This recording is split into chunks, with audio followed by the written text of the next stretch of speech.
Sindh assembly में छठी कौमी मरदमशुमारी पर थर्ड पार्टी ऑडिट के लिए पेश करदा एक करारदाद जिसे ऐवान के तमाम पार्लिमानी ग्रुपों की तायद हासिल थी, मुत्तफिका तौर पर मंजूर कर ली। एमक्यूएम के पार्लिमानी लीडर कुंवर नवीद जमील ने ये करारदाद पेश की, जिसकी हिमायत ऐवान में मौजूद तमाम सियासी जमातों ने की। कुंवर नवीद जमील ने इजहार ख्याल करते हुए कहा कि कौमी मरदमशुमारी के नताइज पर तमाम जमातों के तहफ़्फ़ुज़ात हैं। मुल्क भर में 5% सेंसस ब्लॉक्स में थर्ड पार्टी ऑडिट कराया जाए। कराची के साथ जुल्म और ज्यादती है और यकीनन पूरे पाकिस्तान में होगा, लेकिन कराची में चूंकि माइग्रेशन बहुत ज्यादा है, लोग रोजगार के लिए यहाँ पर आ रहे हैं और अगर हम यहाँ की आबादी भी सही काउंट नहीं कर सकते तो हम कैसे इस शहर के मसाइल हल कर सकते हैं।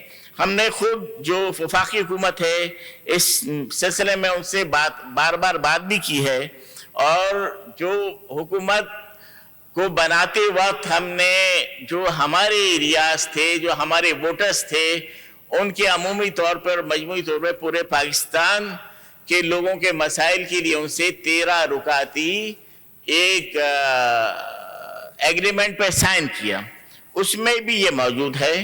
तो मैं वज़ीर आला सिंध साहब से दरख्वास्त करूंगा कि सुन रहे हैं कि 13 दिसंबर को CCI का इजलास होने जा रहा है, तो 23 तारीख को इजलास होने जा रहा है, तो उसमें ये इशू जरूर उठाएं। एमक्यूएम के रुकने असम्बली जावेद हनीफ ने कहा कि वो कौन लोग हैं जो कौमी असम्बली की करारदाद पर अमल नहीं करते। उन्होंने कहा कि मरदमशुमारी के गलत आदाद शुमार से सिंध को इसके जायज हुकूक नहीं मिलेंगे। पाकिस्तान की नेशनल असम्बली और CCI दोनों फैसला करते हैं कि जनाब ऑडिट होनी चाहिए इसकी।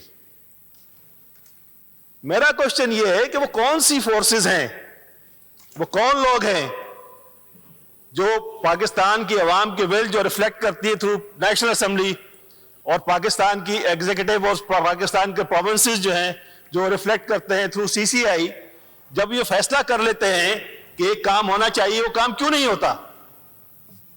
वो कौन लोग हैं जिन्होंने इस पूरे प्रोसेस को थॉवर्ट किया, इस पूरे प्रोसेस को रोक दिया है? ये फोर्सेस पाकिस्तान के अवाम, पाकिस्तान के लोग, सिंध के अवाम, सिंध के अर्बन एरियाज के साथ नाइंसाफी कर रहे हैं।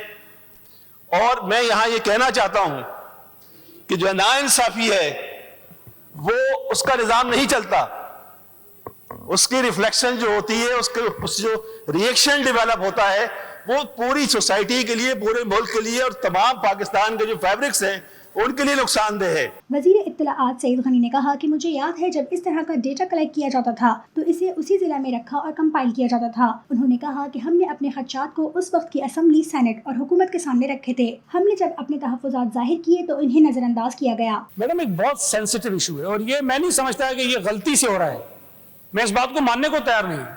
ये इंटेंशनली हो रहा है, जानबूझ के किया जा रहा है। और अगर आप पिछले 4-5 सेंसस उठा के देख रहे हैं तो तवातुर के साथ सूबा सिंध की आबादी जो है उस अंदाज में नहीं बढ़ रही जितनी दूसरे सूबों की बढ़ रही है। हालांकि इंटर प्रोविंशियल माइग्रेशन जो है वो जितनी सूबा सिंध में है किसी और सूबे में नहीं है। तो एक तो आपकी आबादी वैसे बढ़ती है और दूसरी माइग्रेशन के जरिए बढ़ती है। तो सूबा सिंध में माइग्रेशन बहुत ज्यादा हो रही है, आज भी हो रही है। ये बात हमारे लोगों को जो बैठे में ऊपर ये फैसले कर रहे हैं उनको समझना चाहिए कि आप इस तरह से मैनिपुलेशन करके किसी एक सूबे का हक मार के किसी और मकसद के जरिए कुछ और चीज हासिल करना चाहते हैं तो अल्टीमेटली आपको फायदा नहीं होगा, इसका नुकसान होता है। इससे मुल्क की वैधानियत जो उसको खतरा होता है। मुल्क में सूबों के दरमियान जो एक मोहब्बत होनी चाहिए, हमांगी होनी चाहिए, उसमें कमी होती है, लोगों के दरमियान दूरियां पैदा होती है और ये चीजें किसी चंद मखसूस गुरों को तो फायदा पहुंचा सकती हैं, आम पाकिस्तानी को जो किसी भी सूबे में रहता है उसको फायदा नहीं पहुंचा सकते। बड़ी हैरत की बात है, लाहौर की आबादी दुगने से ज्यादा और कराची की पहले से कम कर दी गई। वजीर इत्तलाआत का कहना था कि दीगर सूबों में नकल मकानी हो रही है मगर सिंध में तो सबसे ज्यादा होती है। बड़ी हैरत की बात है कि लाहौर की आबादी 98 में 51 लाख दिखाई गई, अभी कोई 1 करोड़ 11-12 लाख पे हो गई, उसमें मतलब दुगने से भी ज्यादा हो गई। लेकिन कराची जिसकी आबादी गालिबन 93 या 98 लाख थी, वो आप कह रहे हैं कि 1 करोड़ 60 लाख के करीब हो गई। तो ये कोई समझ में आने वाली बात नहीं थी। कराची की आबादी बहुत बड़ी थी, सूबा सिंध की आबादी बहुत बड़ी थी, लेकिन उस वक्त इन चीज़ों को मुस्तरद किया गया, इग्नोर किया गया। सिंध के वजीर महकमा माही परवरी अब्दुल बारी पताफी ने कहा है कि इनके महकमे की जानिब से सजावल में वोटनरी मरकज 2018 में मुकम्मल होना था, तहम विफाक की जानिब से पैसे न मिलने के बायस ये मंसूबा पाया तक मील तक न पहुँच सका। अच्छा, उनको एक बहाना मिल गया है कि स्कीम 2014 की होती है, कंप्लीट उसको 2017 में होना होता है, लेकिन बहाना अच्छा मिल गया है कि वफाक पैसे नहीं दे रहा है। ये कौन सा बहाना है कि स्कीम पिछली कंप्लीट कब होनी है, अब आप शॉर्टेज का जवाब देकर के पैसे नहीं है, वफाक नहीं दे रहा है। अपनी कोताहियों को वफाक पे ना डालें, टाइम पर स्कीम हो सकती है। अगर आपके डिपार्टमेंट में विल हो और आप में काम करने की अहलियत हो तो स्कीम टाइम पर कंप्लीट हो सकती है।